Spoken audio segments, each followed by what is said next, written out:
jàmm seen matinal bi comme ça suñu ngi ko daal amalee sorti seen télévision Sénégal 5 dañ leen daal dig saaluk actualité tolay réew mi suñu mu gën a yaatoo suñu ay ponk bokk na entre autres jëm si ki nga xam ne comme moo di mbiru Bachir Fofana ak rebondissement yi nga xam ne am na si allant dans sens de sa taxaw suñu mu gën a yaatoo dañ daal ñëw itam mbokki téléspectateurs yi par rapport ak li nga xam ne moo di justement une éventuelle décision peut-être daal di war a jógee si procureur est-ce que ki nga xam ne moo di Bachir dañ ko daal di bàyyi wala déet mu nekk laaj boo xam ne itam samp nañ ko allant dans sens dañ la dig si itam si ki nga xam ne moo di Adama Gaye moom itam réagir na par rapport ak plainte bi nga xam ni itam moom la ko El Malick daal di biral den daal di kii itam par rapport ak Ousmane Sonko ak dernier rebondissement yi nga xam ne itam am na si en ce qui concerne dem foofu si daanu li nga xam ne que moo di Chine den daal di si itam si la sortie bu Alioune Tine Madiambal Diagne Badara Gadiaga et compagnie juste daal di jëm si actualité ak li nga xam ne que moo di tolluwaay réew mi dalee nag jàmm like partager parvenir le live ñi nga xam te ñoo rajo te guñu si du la mën a topp si waxtaan wi si nu mu gën a yaatoo exactement. Merci à notre communauté qui nous suivent sur Sénégal 5 TV, mais également sur Sénégal5.com. Mbiru Bachir Fofana la nga koy daal dooree suñu ponk bu njëkk ki nga xam ne que moo di Bachir ma ni ko nag yoon ak wàllu yoon bi naa ba nga ko daal diglu ni ki li nga xam ne que moo di démb ni ki noonu itam la nga ko daal di placé en garde à vue pour division de fausses nouvelles donc ki nga xam ne que moo di Bachir mi ngi en garde à vue par la division spéciale de cybersécurité donc nag c'est le procureur de la République moo daal di autosaisir aussi boobu dina xam ne que moo di maire à la suite d'une sortie du journaliste sur les conditions yi nga xam ni te moom la daal di attribué marché auto yi pour les députés à l'initiative bi nga xam ni te moom le président Assemblée nationale El Malick Ndiaye daal di am donc ñu koy daal di toppee division de fausses nouvelles Bachir Fofana jamono ji donc nag dégloom si kanam yoon ak wàllu yoonal la ñu daal di garde à vue en attendant muy daal di xaar son déferment devant le parquet par rapport ak cadre yi nga xam ni itam yëkki na ko donc nag ki nga xam ne que moo di Bachir Essin li muy xaar mooy le bouclage du parquet ñu daal di koy jébbal ki nga xam ne que moo di justement Ibrahima Ndoye alors Arfam fi dossier bi daal di yegg si tey jii nan na ko daal di jàngatee tout d'abord par rapport ak ki nga xam ne que moo di mbiru Bachir Fofana et peut-être tu avais alerté par rapport à aujourd'hui conséquences yi nga xam te ko daal di war a mën a am selon ses dires.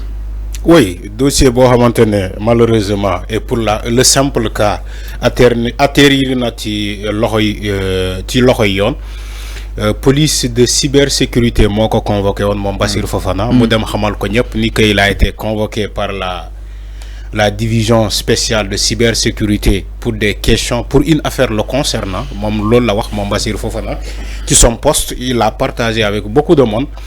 Alors ba mu demee foofu cette affaire le concernant mom waxoon na ko ci plateau ni que sur le marché sur ce marché d'achat de véhicules à l'Assemblée nationale ni que woy le président de l'Assemblée nationale El Malick Ndiaye dafa jël ce marché référentiel boobu jokko à un Cheikh Gueye boo xamante ne ba léegi mu ngi ci wàllum ci loxoy yoon parce que ci beneen dossier bu bokkul ak boobu moom Bachir Fofana lii la yëkki nee na marché bi dañ ko jox déjà à un Cheikh Gueye donc ci marché boo xamante ne peut-être marché bu nébuleuse la bu sombre la alors li mu waxoon moom weddi na ko démb selon les informations moom Bachir Fofana lu mu waxoon ci plateau bi devant les enquêteurs weddi na boppam ni que moom voilà c'est vrai que moom wax na te enquêteurs yi wax ko ne léegi d'accord nga ni ko waxoo dëgg il a accepté ni ko waxul dëgg donc moom moo demal boppam weddi boppam ci kanam enquêteurs yi léegi bu ñu ko présenté parquet yow yaa ngi koy annoncé bu ñu ko déféré au niveau du parquet xaw ma lan lay wax procureur bi parce que nit koo xamante ne da nga wax say wax ba pare ñu yóbbu la ci kanam police cybersécurité nga weddi say wax franchement tey boo jàkkaarloo ak procureur xaw ma looy wax donc li ma doon alerté démb mu ngi nii ma ne la Fallou depuis barke démb maa ngi lay koy wax ma ne la Bachir Fofana ne brandira jamais un contrat bi lié l'Assemblée nationale à Cheikh Gueye du ko mës a génne parce que amul nu mu amee information ñun loolu la ñuy amee information bi wax naa la fii Fallou un tel marché duñ ko joxee sans passer par cette Assemblée nationale même sans passer par ARCOP sans passer par la Cour suprême marché bu mel noonu duñ ko joxee selon les informations, moi j'ai raison. Je ne me glorifie pas parce que j'ai des informations au préalable. Moi, le Bassir Fofana, ce qu'il a dit, c'est faux. Le marché bobo, en dehors de la commission de distribution, d'octroiement des marchés binek à l'Assemblée nationale. Tu sais qu'à l'Assemblée nationale, il y a une commission de transparence. Il y a une commission d'octroiement de marché à l'Assemblée nationale. L'actuel président El Malik Moko initié. Alors, marché, comment dire, commission yoyep dafay saytu walu marché. Ngeen ne marché bu melni dañ ko jël jox ko un Cheikh Gueye, un concessionnaire de voitures. Alors que c'est faux. Selon information bi yow mi lire nga ko, gis nga information bi ni que le marché même n'a pas été encore attribué à un concessionnaire de voitures parce que les conditions de El Malik bu mu teg, les concessionnaires de voitures dañuy né arrangé wu len de payer par moratoire. L'Assemblée nationale doit payer par moratoire. Ban concessionnaire de voiture moi accepter l'ordre. Mais entre-temps, Bassir Fofana a dit à tous les Sénégalais, ou bien à la communauté, à toute l'opinion, que oui, le marché a été donné à Cheikh Gueye déjà. Dis une manipulation bi ma doon wax ci presse bi. Nga ne non, tu es un acteur de la presse mais tu attaques la presse. Et si des journalistes comme Bassir Fofana ne disent pas la vérité, mais c'est toujours, on va parler de la presse nationale. On va pas dire le journaliste, excusez-moi, on va pas dire simplement le journaliste Bassir Fofana. On va dire la presse sénégalaise. Alors, Alphon, Bassir Fofana, d'après li nga xamné que justement son avocat du maître Barreau, néna Bassir Fofana face aux enquêteurs dafa japp ni dafa relayer exactement une information bo xamni tam Guy Marius Sagna moko dal di joxé. Donc maître Abdoulaye Barreau mom ñëwaat na exactement sur l'audition de son client à la division spéciale de cybersécurité. Selon la robe noire, le chroniqueur à garde à vue pour division de fausses nouvelles a déclaré aux enquêteurs avoir relayé une information donnée par Guy Marius Sagna. L'avocat estime que le journaliste est de bonne foi à fond. Loli itam nako dal di jangate justement devant les enquêteurs. Donc japp nañ dafa relayer exactement cadre yo xamni itam déjà yëkëti won nañ ko sur la scène. Fallu xam avocat chaque jour il est dans son rôle. Non, dafa wax li oui. Bachi wax devant les enquêteurs. L'avocat a dit ce qu'il y a né de la presse. Presse lu mu bëgg dégg. Avocat bi loolu la wax ci presse. L'avocat il est dans son rôle. De toute façon bu démé ci presse bi avocat bi day wax tout luy sétal Bassirou Fofana. Mais yow Fallou ak sénégalais ñuy sétane déggoo leen fen Guy Marius Sagna fu muy waxé ni que marché bi dañ ko jox Cheikh Gueye. Boko déggé wax ko fi devant tous les Sénégalais. Man suma ko déggé man Arfan ma wax ko fi devant tous les Sénégalais.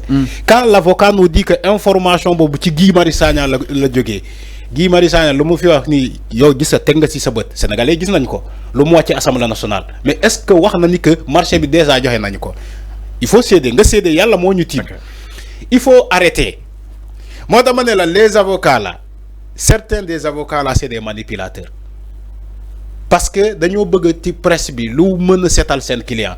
Guy Marius Sagna n'a jamais donné cette information. Musu ko wax. Yo xam nga jarul sa ngay def recherche. Guy Marius Sagna lu mu mësa wax ci Assemblée nationale. Yow mi yor nga document bi. Ça fait 3 jours ñu ngi ciy wax. Mais mëno relater man même j'ai lu les écrits de Guy Marius Sagna. Je l'ai écouté, j'ai lu son document qu'il a donné à la presse. Ay suukaru koor la doon wax. Guy Marius Sagna ay retard de rapport du dernier trimestre de 2024 et du premier trimestre de 2025. Guy Marius Sagna yoy la wax ay les fonds d'appui ñu jox à son groupe parlementaire ci ay walum suukar ko les 100 000 francs et autres. Guy Marius Sagna waxu fi ci non peut-être comment peut-être où peut-être où enfin lolo fa ci presse bi concrètement peut-être Bachir su demee ba japp ni su Guy la ko jëlé donc peut-être amna lu mu dégg wala amna lu mu xam avocat bi bu waxé lolu sa jappalé wul Bassir Fofana yow mi di wax peut-être jappalé wu Bassir Fofana. Tu sais pourquoi un journaliste qui dit devant la presse et il n'a jamais mentionné sa source. Il n'a jamais dit que gis nga du source sa Guy Marius Sagna bu fekkee Guy Marius Sagna mo wax lolu bo togué di relater les mots de Guy Marius Sagna il fallait dire selon Guy Marius Sagna le marché de l'octroiement des voitures a été donné à un certain Cheikh Gueye. Man su ma nekkoon bu fekkee information Guy Marius Sagna lay jël di ko jox askan wi je vais préciser que selon Guy Marius Sagna mais Bassirou Fofana waxul loolu. C'est son avocat qui le dit. Bassirou Fofana musul wax ni que Guy Marius Sagna moo joxe information boobu. Fallou, il faut défendre le défendable, mais on ne défend pas l'indéfendable. Parfois on est trop, on veut vouloir être l'avocat du diable. C'est ça la réalité. À juste titre de donner des informations fallacieuses et fausses. Bassirou Fofana, il doit être professionnel. Il n'est pas professionnel. Mota manel avocat am lu mu wax lolu jappalé ko il daf ko gëna enfoncer. Un journaliste doit être professionnel. Quand tu donnes des informations à titre vrai. Bu féké ay nit moko wax, il faut dire que selon nit diou. Pourquoi les gens donnent des informations, on te dit que selon Ousmane Sonko mo wax li.